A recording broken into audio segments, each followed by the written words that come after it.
আল্লাহ সুবহানাহু ওয়া তাআলা আল্লাহর রাসূলকে ডাক দিয়ে জানিয়ে দেয়, নবী আমার, আপনার কোন উম্মত, আমার কোন বান্দা যদি ময়দানে মাহশারে আমি আল্লাহ তাআলার সাক্ষাৎ পেতে চায়, তাহলে ওই বান্দা দুইটা আমল করে আসতে হবে। আল্লাহ তাআলা বলেন, ফামান কানা ইয়ারজু লিকা রাব্বিহি ফালইয়ামাল আমালান সালিহা ওয়ালা ইউশরিক বিইবাদাতি রাব্বিহি আহাদা। আল্লাহ তাআলা বলেন, নবী আমার, আপনার কোন উম্মত, আমার কোন বান্দা যদি ময়দানে মাহশারে আমি আল্লাহ তাআলার সাক্ষাৎ পেতে চায়, তাহলে দুইটা আমল করে সে মৃত্যুবরণ করতে হবে। এক নম্বর আমল হচ্ছে সে নেক আমল করতে হবে। দুই নম্বর আমল হচ্ছে আমি আল্লাহ তাআলার সাথে কাউকে শরীক করতে পারবে না। সমাজের মধ্যে আজকে ভালো কাজের কোনো প্রতিযোগিতা নাই, যত খারাপ কাজ সেইগুলোর প্রতিযোগিতা আজকে সমাজের মধ্যে হচ্ছে। আজকে যদি এখানে মাহফিলের আয়োজন না করে যদি কনসার্ট করা হতো, গানের আয়োজন করা হতো, কোনো নায়িকা আনা হতো, কোনো শিল্পী আনা হতো, তাহলে এই প্যান্ডেল কেন এরকম দুই প্যান্ডেল করলো মানুষ জায়গা দেওয়া সম্ভব হতো না, ঠিক না ঠিক? মুহতারম হাজিরিন, এই কারণে সমাজ আমাদেরকে পরিবর্তন করতে হবে। কিভাবে সমাজ পরিবর্তন করলে সমাজের মানুষ দিনদার হবে? কিভাবে সমাজ পরিবর্তন করলে সমাজের প্রত্যেকটা ঘরে ঘরে কোরআনের আলো ঢুকবে? কিভাবে সমাজ পরিবর্তন করলে সমাজের প্রত্যেকটা যুবক 5 ওয়াক্ত নামাজ আদায় করবে? কিভাবে সমাজ গঠন করলে সমাজের প্রত্যেকটা যুবক সকালবেলা আর ঘুমিয়ে থাকবে না, প্রত্যেকটা যুবক ফজরের নামাজ পড়ার জন্য প্রতিযোগিতা করবে, ঠিক না ঠিক? মুহতারম হাজিরিন, এই সমাজ গঠন করতে হলে এমন এক মানুষের প্রয়োজন, যেই মানুষ হবে উমরের মতো, যেই মানুষ হবে খালেদ বিন ওয়ালিদের মতো। প্রশ্ন করতে পারেন, হুজুর এই মানুষ কোথায় থেকে আমরা পাবো? আমি বলি শুনেন, এখনো পর্যন্ত এই উম্মার ভিতরে খালিদ বিন ওয়ালিদ আছে, এই উম্মার ভিতরে উমর ইবনুল খাত্তাব আছে, এই উম্মার ভিতরে শাইখুল হিন্দ আছে, এই উম্মার ভিতরে শাইখুল হাদিস আছে, এই উম্মার ভিতরে মুফতি আমিনী আছে, এই উম্মার ভিতরে আহমদ শফি আছে, এই উম্মার ভিতরে আল্লামা জুনায়েদ বাবনগরী আছে। আমরা যদি তাদের হাত শক্ত করি, এমন একজন মানুষকে যদি আমরা সমাজের প্রতিনিধি নির্ধারণ করতে পারি, তাহলে এই সমাজ সুন্দর হয়ে যাবে, ঠিক না ঠিক?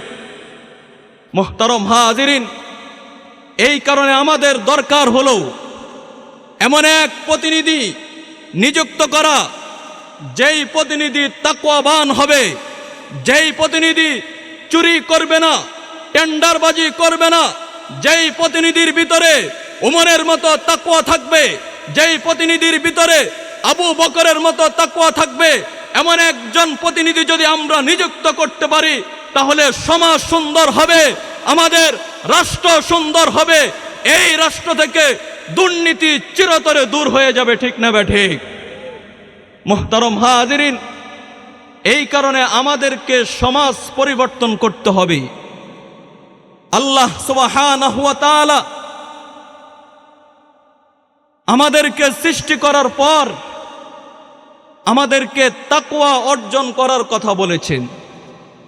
আল্লাহ তাআলা বলেছেন, তাকওয়া অর্জন করলে তোমাদের জন্য জান্নাত অবধারিত, নির্ধারিত। আল্লাহ সুবহানাহু ওয়া তাআলা এই পৃথিবীতে যত নিয়ামত দান করেছেন, সমস্ত নিয়ামতগুলোর মধ্যে দামি দামি মানুষের প্রয়োজনীয় নিয়ামতগুলোকে আল্লাহ তাআলা বান্দার জন্য সহজ করে দিয়েছেন, ঠিক না ঠিক? বান্দার জন্য আল্লাহ তাআলা সহজ করে দিয়েছেন। দামি দামি নিয়ামতগুলো আল্লাহ তাআলা কোনো মানুষের নিয়ন্ত্রণে দেন নাই। এই দামি নিয়ামতের মধ্য থেকে একটা নিয়ামত হচ্ছে বাতাস, ঠিক না ব্যাঠিক? এই বাতাস আল্লাহ তাআলা কারো নিয়ন্ত্রণে দেয় নাই। এই বাতাস আল্লাহ তাআলা সকলের জন্য ওপেন করে দিয়েছে। গরিব যেরকম ভাবে বাতাস উপভোগ করতে পারে, বড় লোকও বাতাস উপভোগ করে। তবে যদি আল্লাহ তাআলা কারো নিয়ন্ত্রণে এই বাতাস দিয়ে দিত, তাহলে ধনীরা সব বাতাস ক্রয় করে রেখে দিত, গরিবরা এই বাতাস থেকে বঞ্চিত হতো, ঠিক না ব্যাঠিক? মুহতারম হাজিরিন, আল্লাহ তাআলা এই কারণে বাতাসকে সর্বসাধারণের জন্য উন্মুক্ত করে দিয়েছেন। এত বড় একটি নিয়ামত আল্লাহ তাআলা বান্দার জন্য সহজ করে দিয়েছেন। 2 নম্বর, আল্লাহ তাআলা মানুষের জন্য পানি, এই পানি আল্লাহ তাআলা সহজ করে দিয়েছেন। বলা হয় পানির অপর নাম হচ্ছে জীবন। পানি ব্যতীত মানুষ বেশিক্ষণ বেঁচে থাকতে পারবে না। মানব জীবনের সব কিছুই পানির উপরে নির্ভরশীল। আল্লাহ তাআলা এই পানিটাকেও কারো নিয়ন্ত্রণে দেন নাই। আল্লাহ তাআলা গরিব ধনী সব শ্রেণীর মানুষের জন্য পানিটাকে উন্মুক্ত করে রেখেছেন। এই মাটির নিচে 60-70 ফিট নিচে যদি কেউ বোরিং করে পাইপ ঢুকায় তাহলে পানি পাওয়া যায়। আল্লাহ তাআলা পানির মতো এত বিশাল নিয়ামত আল্লাহ তাআলা মানুষদের জন্য সহজ করে দিয়েছে, ঠিক না ব্যাঠিক? আল্লাহ তাআলা পানির মতো এত বড় একটি নিয়ামত, এই পানি না থাকলে মানুষ মৃত্যুবরণ করবে, মানুষের জীবন চলা অসম্ভব হয়ে পড়বে। কিন্তু আল্লাহ তাআলা এত দামি নিয়ামত মানুষের জন্য সহজ করে দিয়ে, এমনই ভাবে আল্লাহ তাআলা মানুষের হাত, পা, কান, এগুলো একজন মানুষ জীবন চলার ক্ষেত্রে মানুষের প্রয়োজনীয় অঙ্গ প্রত্যঙ্গ আল্লাহ তাআলা এই হাত পা গুলো মানুষের জন্য সহজ করে দিয়েছে। আমরা মায়ের পেট থেকে বের হয়েছি, হাত পা চোখ কান নিয়ে বের হয়েছি। আল্লাহ তাআলা 10 মাস 10 দিন মায়ের গর্ভে রেখে আমাদের হাতগুলো লাগিয়েছেন, চোখ লাগিয়েছেন। তারপরে 10 মাস পরে মায়ের গর্ভ থেকে বান্দাকে দুনিয়াতে পাঠিয়েছেন। আমরা না চাইতে এই হাতগুলো, এত বড় বড় নিয়ামতগুলো আল্লাহ তাআলার পক্ষ থেকে না চাইতে আমরা পেয়ে গেছি। তারপরও আমরা শুকরিয়া আদায় করি না। আমরা আল্লাহ তাআলার শুকরিয়া আদায় করি না। আমরা আল্লাহ তাআলার নাফরমানির মধ্যে লিপ্ত। আল্লাহ তাআলা আমাদের জন্য সবচেয়ে বড় যেই নিয়ামত রেখেছেন সেটা হচ্ছে জান্নাত। আল্লাহ তাআলা এই জান্নাতটাও বান্দার জন্য সহজ করে দিয়েছে। কোন টাকার বিনিময়ে আল্লাহ তাআলা জান্নাত বিক্রি করবে না, স্বর্ণ রূপার বিনিময়ে জান্নাত বিক্রি করবে না, ধন সম্পদের বিনিময়ে জান্নাত বিক্রি করবে না। আল্লাহ তাআলা জানিয়ে দিয়েছেন তোমাদের জীবনের বিনিময়ে আমি আল্লাহ তোমাদের কাছে জান্নাত বিক্রি করতে চাই। আল্লাহু আকবার বলেন। আল্লাহ তাআলা বলে ইন্নাল্লাহা আশতারা মিনাল মুমিনিনা আনফুসাহুম ওয়া আমওয়ালাহুম বিআন্না লাহুমুল জান্নাহ। আল্লাহ তাআলা এই আয়াতের মধ্যে বান্দাদেরকে ডাক দিয়ে বলে, ও বান্দা, আমি আল্লাহ তোমাদেরকে সৃষ্টি করেছি, আমি আল্লাহ তোমাদেরকে হায়াত দিয়েছি, আমি আল্লাহ তোমাদেরকে জীবন দিয়েছি রে বান্দা। ও বান্দা, এত সুন্দর একটা জীবন আমি আল্লাহ তোমাদেরকে দিয়েছি। আল্লাহ তাআলা বলে, ও বান্দা, এই জীবনের বিনিময় আমি আল্লাহ তোমাদের কাছে পৃথিবীর সবচেয়ে শ্রেষ্ঠ নিয়ামত আমি আল্লাহ বিক্রি করতে চাই। ইন্নাল্লাহা আশতারা মিনাল মুমিনিন আনফুসাহুম ওয়া আমওয়ালাহুম বিআন্না লাহুমুল জান্নাহ। আল্লাহ তাআলা বলে, বান্দা, তোমরা তোমাদের জীবনটা আমি আল্লাহকে দিয়ে দিবে, আমি আল্লাহ এই জীবনের বিনিময়ে তোমাদেরকে জান্নাতটুকু দিয়ে দিব। সুবহানাল্লাহ বলেন। আল্লাহ তাআলা বলে, তোমাদেরকে জীবন দিয়েছি আমি আল্লাহ, এই জীবনটা আমি আল্লাহর জন্য সুপে দাও, আমি আল্লাহকে দিয়ে দাও, বিনিময় আমি আল্লাহ তোমাদেরকে জান্নাত দিয়ে দিব। আল্লাহ তাআলার এই ঘোষণা কোরআনুল কারীমের পাওয়ার পরও আমরা আল্লাহ তাআলার পথে হাঁটি না। আল্লাহ তাআলা থেকে আমরা দূরে, আল্লাহ তাআলার শুকরিয়া আমরা আদায় করি না। অথচ পৃথিবীর মধ্যে যত মাখলুক আছে সব কিছু আল্লাহ তাআলার ইবাদত করে, সব কিছু আল্লাহ তাআলার গোলামি করে। আসমানের মধ্যে ফেরেশতারা পর্যন্ত আল্লাহ তাআলার গোলামি করে, গোলামি থেকে শুধুমাত্র বঞ্চিত হচ্ছে। আশরাফুল মাখলুকাত হওয়ার পরও আমরা আল্লাহ তাআলার গোলামি থেকে আমরা বঞ্চিত হয়ে আছি। মুহতারম হাজিরিন,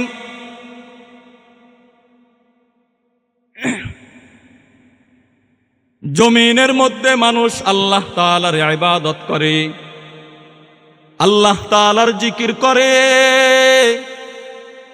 আর আসমানের মধ্যে ফেরেশতারা আল্লাহ তাআলার ইবাদত করে, আল্লাহ তাআলার জিকির করে। আল্লাহর হাবিব সরওয়ারে দু আলম মুহাম্মদুর রাসূলুল্লাহ সাল্লাল্লাহু আলাইহি ওয়াসাল্লাম বলেন, নবী আমার হাদিসের মধ্যে ইরশাদ করে, আল্লাহর রাসূল বলে, জমিনের মধ্যে মানুষ আল্লাহ তাআলার ইবাদত করে, আর আসমানের মধ্যে ফেরেশতারা আল্লাহ তাআলার ইবাদত করে, আল্লাহ তাআলার জিকির করে। নবী আমার ইরশাদ করে, কাবা শরীফের বরাবর সপ্তম আসমানের উপরে একটা ঘর আছে, ওই ঘরের নাম হচ্ছে বাইতুল মামুর। আর চতুর্থ আসমানে একটা নদী আছে, ওই নদীর নাম হচ্ছে নাহরুল হায়াওয়ান। প্রত্যেক দিন জিব্রাইল চতুর্থ আসমানে নেমে এসে জিব্রাইল নাহরুল হায়াওয়ান নামক ওই নদীর মধ্যে গোসল করে। এরপর জিব্রাইল তার শরীর থেকে 70,000 ফোঁটা তার শরীর থেকে পানি বের করে। আল্লাহর রাসূল বলেন, এই 70,000 পানি থেকে 70,000 ফেরেশতা জন্মগ্রহণ করে। এরপর তারা সপ্তম আসমানে চলে যায়। সপ্তম আসমানে যাওয়ার পর তারা ওই বাইতুল মামুর নামক ওই ঘরের ভিতরে প্রবেশ করে। প্রবেশ করার পর তারা সেখানে 2 রাকাত নামাজ আদায় করে, তাসবিহ তাহলিল পড়ে। এরপর তারা ওই ঘর থেকে বের হয়ে যায় এবং তারা সপ্তম আসমানের এক কোণে গিয়ে আল্লাহ তাআলার জিকিরের মধ্যে লিপ্ত হয়ে যায়। কিয়ামত পর্যন্ত তারা আল্লাহ তাআলার জিকির করতে থাকবে, 1 মিনিটের জন্য তারা জিকির বন্ধ করবে না। তাহলে প্রত্যেক দিন 70,000 ফেরেশতা জিব্রাইলের শরীরের যে পানি, ঘা ঝাড়া দিলে যে পানি বের হয়, পানির পটা থেকে 70,000 ফেরেশতা জন্মগ্রহণ করে। তারা বাইতুল মামুর একবার ঢোকার সুযোগ পায়, দ্বিতীয়বার আর সুযোগ পায় না। এরপর তারা আবার সপ্তম আসমানে গিয়ে জিকির করা শুরু করে, কিয়ামত পর্যন্ত করতে থাকবে। তাহলে জমিনের মধ্যে যেরকম ভাবে মানুষ আল্লাহ তাআলার ইবাদত করে, জিকির করে, আসমানের মধ্যে ফেরেশতারা আল্লাহ তাআলার ইবাদত করে এবং জিকির করে। কিন্তু আশরাফুল মাখলুক হয়ে আমরা জমিনের মধ্যে আল্লাহ তাআলার জিকির এবং ইবাদত আমরা করতে রাজি নাই। মুহতারাম হাজিরিন, আল্লাহর রাসূল সরওয়ারে দু আলম মুহাম্মদুর রাসূলুল্লাহ তিনি মিরাজে গিয়েছিলেন। মিরাজে গিয়ে তিনি এই সকল ঘটনাগুলো দেখে এসেছেন। আল্লাহর রাসূল মিরাজের রজনীতে আল্লাহর রাসূল সাল্লাল্লাহু আলাইহি ওয়াসাল্লাম উর্দু আসমানে ভ্রমণ করেছেন, জান্নাত দেখেছেন, জাহান্নাম দেখেছেন। সব কিছু দেখার পর আল্লাহর রাসূল সব কিছুর বর্ণনা সাহাবায়ে কেরামের সামনে দিয়েছেন। আল্লাহর রাসূল সব কিছুর বর্ণনা, জান্নাত কেমন দেখেছেন, জাহান্নাম কেমন দেখেছেন, সিদরাতুল মুনতাহা কেমন দেখেছেন, এই সব কিছুর বর্ণনা তিনি দুনিয়াতে এসে সাহাবাই কেরামের সামনে বর্ণনা করেছেন। এই কারণে আজও পর্যন্ত হাদিসের পাতায় পাতায় মেরাজের সেই ঘটনা আমরা পড়তে পারি। মেরাজের রজনীতে নবী আমার আল্লাহ তাআলার সাথে সাক্ষাৎ করার পর আল্লাহ সুবহানাহু ওয়া তাআলা নবীকে তিনটা জিনিস হাদিয়া দিয়েছে, তিনটা জিনিস দান করেছে। এক নম্বরে আল্লাহ তাআলা বলে, নবী আমার আমি আপনাকে 50 ওয়াক্ত নামাজ দান করলাম। আল্লাহর রাসূল সাল্লাল্লাহু আলাইহি ওয়াসাল্লাম 50 ওয়াক্ত নামাজ পাওয়ার পর নবী আমার হযরতে মূসা আলাইহিস সালামের সাথে কথা বলার পর নবী আমার বারবার আল্লাহ তাআলার কাছে যায়, বারবার আল্লাহ তাআলার কাছে যায়, আর ওয়াক্তের সংখ্যা কমিয়ে আনে। এইভাবে বারবার আল্লাহ তাআলার কাছে যেতে যেতে সর্বশেষ 5 ওয়াক্ত নামাজের মধ্যে নিয়ে এসেছে।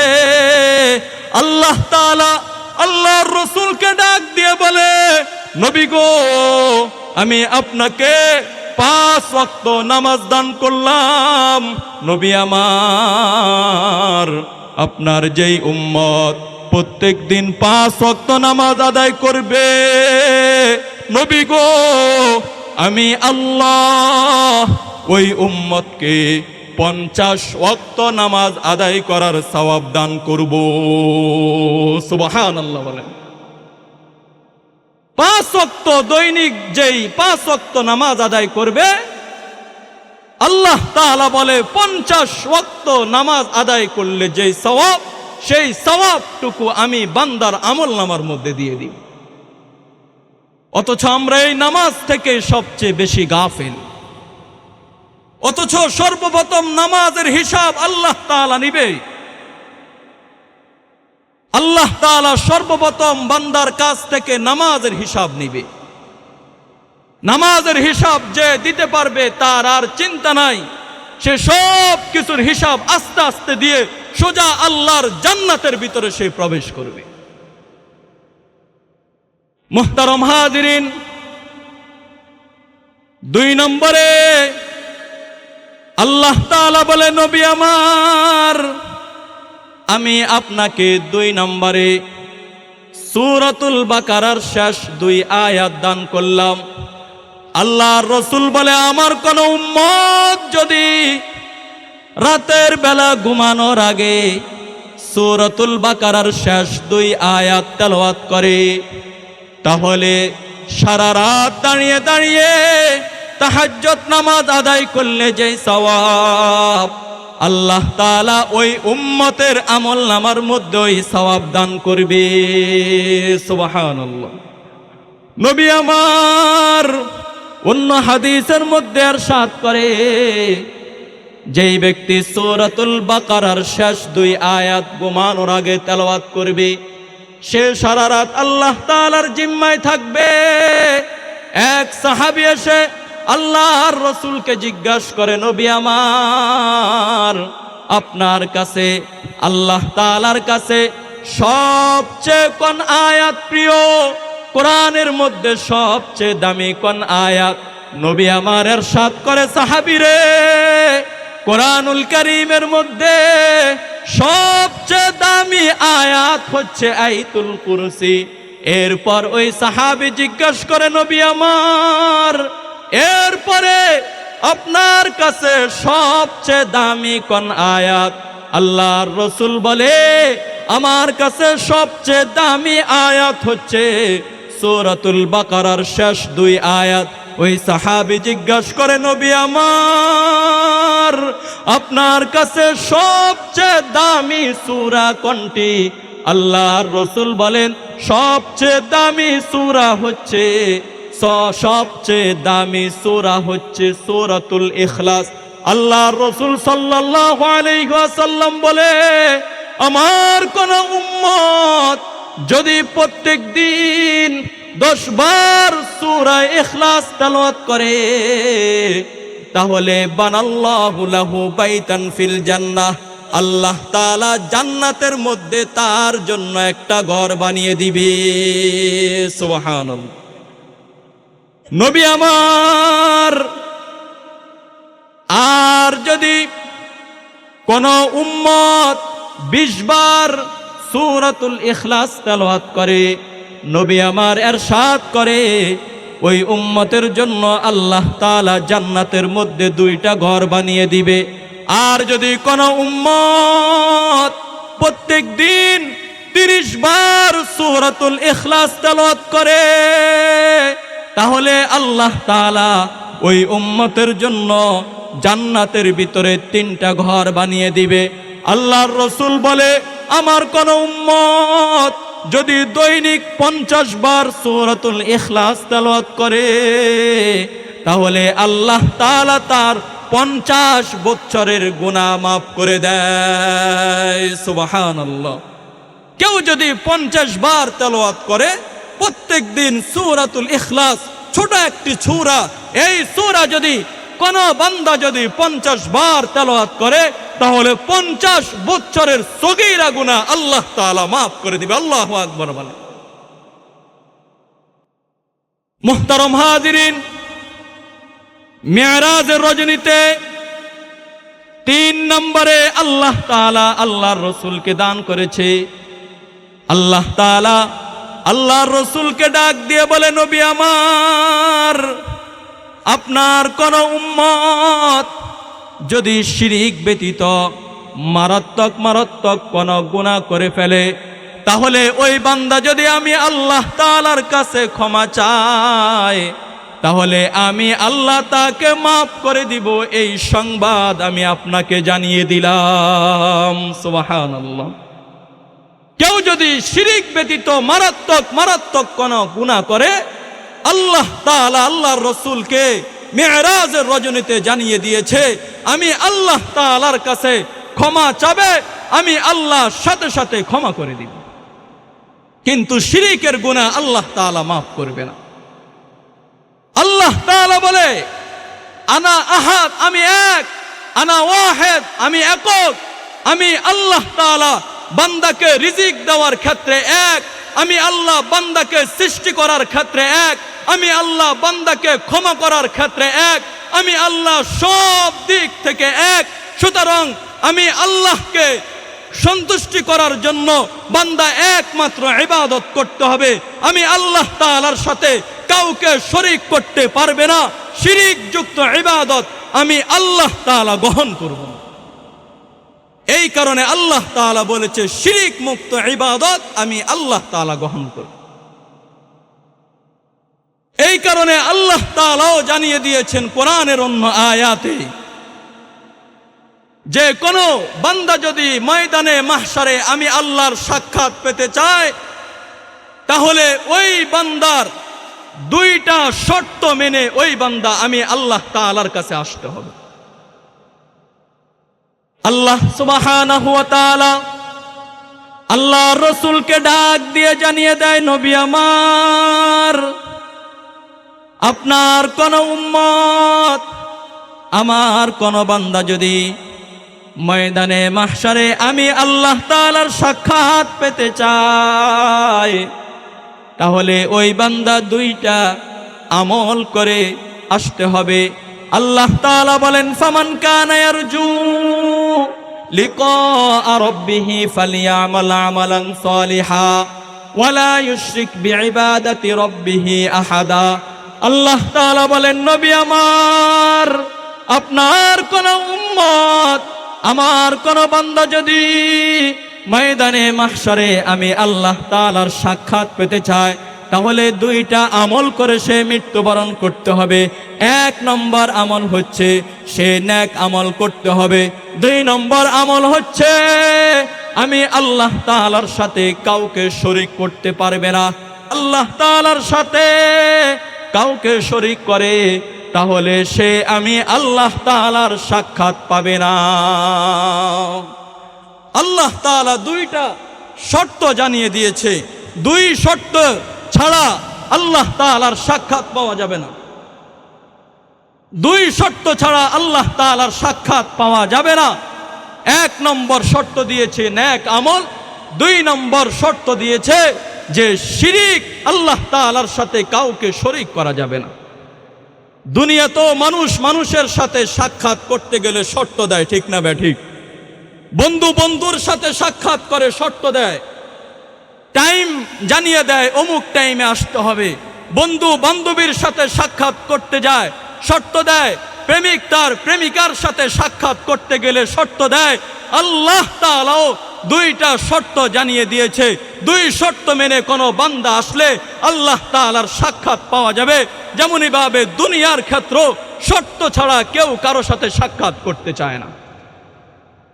প্রেমিক তার প্রেমিকাকে শর্ত দেয়, সাক্ষাৎ করতে হলে মোবাইল দিতে হবে, সাক্ষাৎ করতে হলে আমাকে ভালো জামা কিনে দিতে হবে।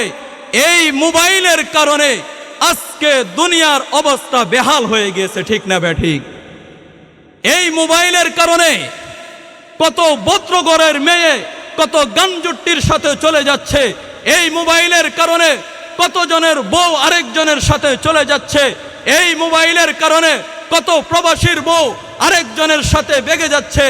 এই মোবাইলের কারণে কত হাজার হাজার সংসার ব্যঙ্গে তছনছ হয়ে যাচ্ছে, ঠিক না ব্যাঠিক? মুহতারম হাজিরিন, এই কারণে এই মোবাইল থেকে আমাদেরকে সাবধান থাকতে হবে। আমাদের যুবতী মেয়ে যারা আছে, যুবক যারা আছে, তাদেরকে এই মোবাইল থেকে দূরে রাখতে হবে। এই মোবাইলের যে ক্ষতি, আজকে এই মোবাইলের কারণে সমাজের মধ্যে যত বিশৃঙ্খলা, এই কারণে মোবাইলের ফজিলত সম্পর্কে সুন্দর একটি গজল একজনে লিখেছে। সুন্দর একটি গজল আপনারা শুনবেন না? সুন্দর একটি গজল সে লিখেছে, আমার কাছে অত্যন্ত ভালো লেগেছে, এই কারণে আপনাদেরকে একটু শোনাই। দেশে মোবাইল আইছে, চিঠি বন্ধ হইয়াছে। দেশে মোবাইল আইছে, চিঠি বন্ধ হইয়াছে। দিওয়ানা বানাইছে, পোলা পাইনের মনের কথা বাসে বাতাসে, ঠিক না ব্যাঠিক? পোলা পাইনের মনের কথা বাসে বাতাসে। ও দেখো পোলা পাইনের মন বাধা ফেসবুকে এখন। দেখো পোলা পাইনের মন বাধা ফেসবুকে এখন। মোবাইলেতে সেটিং করে কাটায় সারাক্ষণ। মোবাইলেতে সেটিং করে কাটায় সারাক্ষণ। এই মোবাইল পাইয়া ওই মদনের মাইয়া, এই মোবাইল পাইয়া ওই মদনের মাইয়া কি কাণ্ড ঘটাইছে। স্বামীর সংসার রাইখা নাকি পালাইয়া গেছে। স্বামীর সংসার রাইখা নাকি পালাইয়া গেছে, ঠিক না ব্যাঠিক? কত মেয়ে স্বামীর সংসার রেখে আরেকজনের সাথে বেগে যাচ্ছে। মা বাবা ভালো স্বামী দেখে বিবাহ দিয়েছে, অথচ তার কাছে ভালো স্বামী পছন্দ না, তার কাছে গাঞ্জুট্টি পছন্দ। এই কারণে মোবাইলের ফজিলতের কারণে ওই ছেলের সাথে সম্পর্ক করে ওই গাঞ্জুট্টির সাথে ভালো ঘরের মেয়ে বেগে যাচ্ছে, ঠিক না ব্যাঠিক? মুহতারম হাজিরিন, আল্লাহ সুবহানাহু ওয়া তাআলা এই মোবাইল নামক আযাব থেকে, গজব থেকে আমাদের সবাইকে হেফাজত করুক। সকলে বলুন আমিন। মুহতারম হাজিরিন, আল্লাহ সুবহানাহু ওয়া তাআলা দুইটা শর্ত দিয়েছে। এক নম্বর শর্ত দিয়েছে নেক আমল, দুই নম্বর শর্ত দিয়েছে শিরিক মুক্ত থাকতে হবে। আল্লাহ তাআলা কোরআনুল কারীমের অন্য আয়াতে বলে, মান আমিলা সালিহাম মিন যাকারিন আও উনসা ওয়া হুয়া মুমিন ফালানুহইয়ান্নাহু হায়াতান তাইয়্যিবা। এই আয়াতের মধ্যে আল্লাহ তাআলা বলে, যেই ব্যক্তি দুইটা আমল করবে, দুইটা শর্ত মানবে, আমি আল্লাহ তাআলা ওই ব্যক্তিকে দুইটা পুরস্কার দান করব। আল্লাহ তাআলা বলে, যেই ব্যক্তি ঈমান আনবে এবং নেক আমল করবে, আমি আল্লাহ তাআলা তাকে পবিত্র জীবন দান করব। 2 নম্বর, আমি আল্লাহ তাআলা তাকে মহা পুরস্কার জান্নাত দান করব। আল্লাহু আকবার বলেন। মুহতারাম হাজিরিন, আল্লাহ তাআলা এই আয়াতের মধ্যে জান্নাতের ব্যাপারে বলেছে, 1 নম্বর হচ্ছে ঈমান, 2 নম্বর হচ্ছে নেক আমল। 1 নম্বর হচ্ছে ঈমান, 2 নম্বর হচ্ছে নেক আমল। বলেছেন কে? আল্লাহ তাআলা। এখন কেউ যদি মানুষদেরকে ধোঁকা দেয় যে নামাজ লাগবে না, কেউ যদি মানুষদেরকে ধোঁকা দেয় অন্য কোনো আমল লাগবে না, কেউ যদি মানুষদেরকে হেঁটে হেঁটে জান্নাতের সংবাদ শোনায়, কেউ যদি মানুষদেরকে বলে ভোটের বিনিময়ে জান্নাত পাওয়া যাবে, তারা ধোঁকাবাজ, তারা প্রতারক, তারা মানুষের আমল নষ্ট করার জন্য বসে আছে। ঠিক না বেঠিক? মুহতারাম হাজিরিন, এই কারণে আপনার জান্নাত আপনাকেই ঠিক করতে হবে। নেক আমল করা ছাড়া আল্লাহ তাআলা জানিয়ে দিয়েছে কাউকে কোনো জান্নাত দেওয়া হবে না। কাউকে, কোনো ব্যক্তি কাউকে জান্নাত দিতে পারবে না, কোনো নেতা কাউকে জান্নাতে নিতে পারবে না, কোনো দল কাউকে জান্নাতে নিতে পারবে না।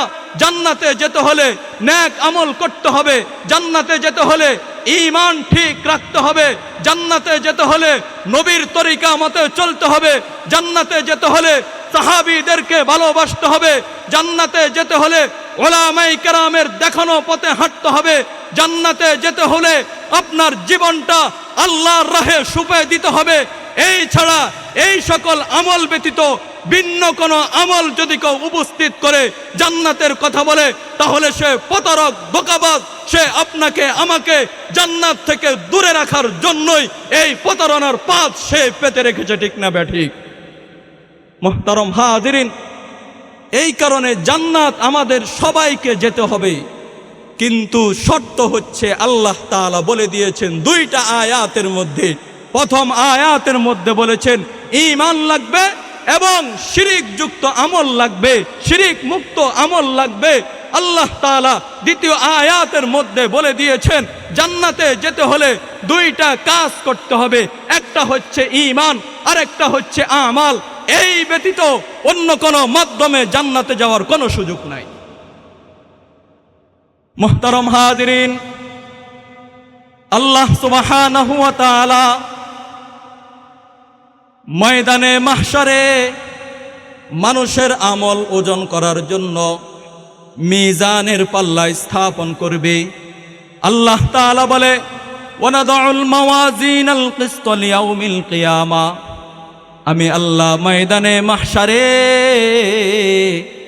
আমি আল্লাহ মানুষের আমল মাপার জন্য আমি আল্লাহ মিজানের পাল্লা স্থাপন করব। যার আমলের পাল্লা ভারী হবে সে জান্নাতে চলে যাবে, আর যার আমলের পাল্লা হালকা হয়ে যাবে সে জান্নাত পাবে না, সে জাহান্নামে চলে যাবে।